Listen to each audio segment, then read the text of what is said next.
Hello everyone, welcome back. Thank you so much for joining me today. Today we are looking at this beautiful home built by custom builders Dave and Harry LLC.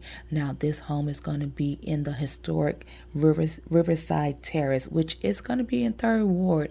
And 3rd Ward is one of the most historical and cultural rich areas Houston has. It is very close to downtown, less than 3 minutes, and the medical center.